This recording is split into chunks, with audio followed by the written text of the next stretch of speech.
Hello বন্ধুরা, সবাই কেমন আছো? তো আজকে চলে এসেছি একটা নতুন ভিডিও নিয়ে। আচ্ছা, পিকচার দেখে নিশ্চয়ই বুঝতে পারছো আজকে টপিকটা কি হতে চলেছে। তো আজকে এমন একটা টনিক বানিয়ে দেখাবো যেটা আমি প্রতিনিয়ত ইউজ করি আমার চুল কালো করার জন্য। এখনকার সময় বয়স বেশি হোক বা যতই কম হোক, চুল পাকাটা একটা কমন ব্যাপার হয়ে গেছে। এখন প্রত্যেকেই এই সমস্যাটা দিয়ে ভুগছে। তাই এই টনিকটাতে যে উপাদানগুলি ব্যবহৃত হয়েছে তার এমন পুষ্টিগত গুণ রয়েছে যা চুলকে ভেতর থেকে হেলদি ও মজবুত করে তুলবে। তাহলে চলো জেনে নেওয়া যাক এটা কিভাবে তৈরি করা যায়। এটার জন্য সবথেকে প্রথমে নেব এক টুকরো আদা। আদায় রয়েছে ভিটামিন সি, ম্যাগনেসিয়াম এবং জিঞ্জারল, যা স্ক্যাল্পে রক্ত চলাচল বাড়িয়ে চুলের গোড়া মজবুত করে তুলবে। আদাটাকে ধুয়ে নিতে হবে এবং খোসা সদ্যই আদাটাকে এভাবে গ্রেট করে নিতে হবে। এরপর এর মধ্যে দিতে হবে হাফ চামচ কালো জিরে। আর কালো জিরেই রয়েছে অ্যান্টিঅক্সিডেন্ট, আয়রন এবং ওমেগা ফ্যাটি অ্যাসিড, যা সাদা চুলের সমস্যা কমাতে এবং চুল কালো রাখতে খুবই সাহায্য করে থাকে। এরপর অ্যাড করব এক চামচ মেথি দানা। মেথি দানায় রয়েছে প্রোটিন, নিকোটিনিক অ্যাসিড এবং লেসিথিন, যা চুল পড়া কমিয়ে চুলকে ঘন ও লম্বা করতে সাহায্য করে। এরপরে অ্যাড করতে হবে এক চামচ চা পাতা। তোমরা যদি চাও তো কফি পাউডারও ইউজ করতে পারো। তো চা পাতায় রয়েছে ভিটামিন সি, ই এবং অ্যান্টিঅক্সিডেন্ট, যা চুলকে মজবুত করে তোলে এবং চুলকে কালো করতেও সাহায্য করে। তো দেখো, চা পাতা আমরা যখন ফোটাই তো তার মধ্যে থেকে একটা কালো রং বেরিয়ে আসে। তো সেই কালো রংটাই আমাদের চুলকে কালো করতে সাহায্য করে থাকবে। এরপর দেবো হাফ চামচ হলুদ গুঁড়ো। হলুদ গুঁড়ো এই কারণেই ইউজ করেছি কারণ এখন যেহেতু গরম পড়েছে খুবই এবং আমাদের স্ক্যাল্প প্রতিনিয়ত ঘেমে যাচ্ছে। তো সেই জন্য হলুদের মধ্যে রয়েছে অ্যান্টিব্যাকটেরিয়াল প্রপার্টিস, যা আমাদের স্ক্যাল্পকে পরিষ্কার রাখতে সাহায্য করবে এবং যদি স্ক্যাল্পে খুশকি বা ইনফেকশন থেকে থাকে তো সেটাও কমাতে সাহায্য করে। এরপর দিতে হবে অ্যালোভেরা জেল এক চামচ। অ্যালোভেরা জেলে রয়েছে ভিটামিন এ, সি, ই এবং অ্যামোনিয়া অ্যাসিড, যা চুলকে গভীরভাবে ময়েশ্চার করে সেটাকে সিল্কি এবং শাইনি বানায়। তো দেখো, যদি তোমাদের বাড়িতে অ্যালোভেরা গাছ থেকে থাকে তো সেটা ইউজ করবে, সেটা খুবই ভালো হবে। আর যদি না থাকে তো সেটা বাজার থেকেই যে অ্যালোভেরা জেল কিনতে পাওয়া যায় সেটা ইউজ করতে পারো। এরপর অ্যাড করব কারি পাতা। তো তোমাদের বাড়িতে নিশ্চয়ই কারি পাতার গাছ থেকে থাকবে।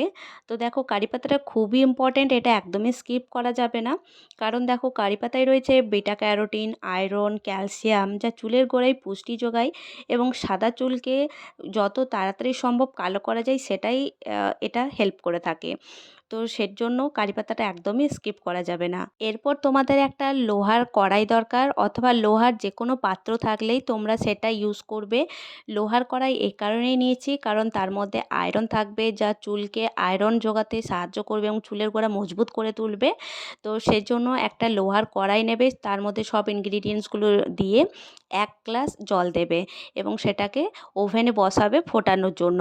1 গ্লাস জলটা যতক্ষণ না হাফ গ্লাসে পরিণত হচ্ছে ততক্ষণ পর্যন্ত তোমাদেরকে এটা ফুটিয়ে নিতে হবে এবং ফোটানো হয়ে গেলে এটাকে ঠান্ডা করার জন্য রেখে দেবে এক সাইডে।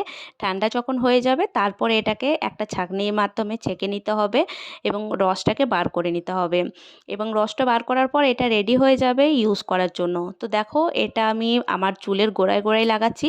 তো যেভাবে আমি লাগাচ্ছি সেইভাবে লাগাতে হবে চুলের গোড়ায়। হাতে করে নিতে পারো অথবা বটলের মধ্যেও নিয়ে স্প্রে করতে পারো। তো এইভাবে চুলের গোড়ায় গোড়ায় একদম লাগিয়ে চুলটাকে ভিজিয়ে দিতে হবে। আর চুলের গোড়ায় লাগানো হয়ে যাওয়ার পরে পুরো চুলটাতেও লাগিয়ে এটাকে ছেড়ে দিতে হবে 30 মিনিটের জন্য। বন্ধুরা, বিশ্বাস করো, এটা এমনই একটা স্ট্রং রেমেডি বা একটা টনিক যেটা খুবই চুলকে হেল্প করে চুল গ্রোথের জন্য, চুলকে কালো করার জন্য এবং চুলকে মজবুত করার জন্য। তুমি যখন এটা ব্যবহার করবে 2 থেকে 3 বারই ব্যবহার করার পর দেখতে পাবে ডিফারেন্সটা তোমার চুলের মধ্যে।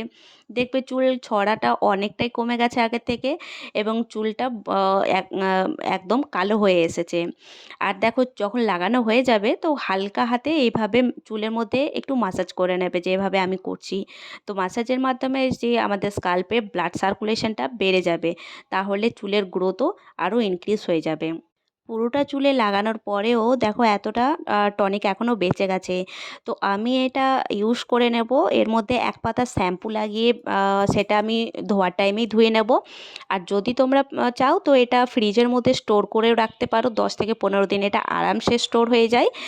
আর যাদের খুবই তাড়া থেকে থাকে, যারা এত সব ইউজ করে 30 মিনিট রাখতে পারবে না, তো তারা ডাইরেক্টলি এইভাবে ইউজ করতে পারো। এটার মধ্যে শ্যাম্পু মিশিয়ে একদম ডাইরেক্ট ধুয়ে নিতে পারো।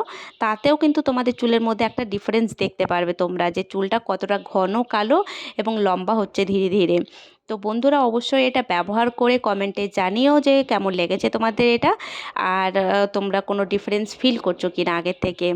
তো ভিডিওটা যদি ভালো লেগে থাকে তো ভিডিওটাতে লাইক শেয়ার কমেন্ট অবশ্যই করো, আর চ্যানেলটা সাবস্ক্রাইব করতে একদম ভুলো না।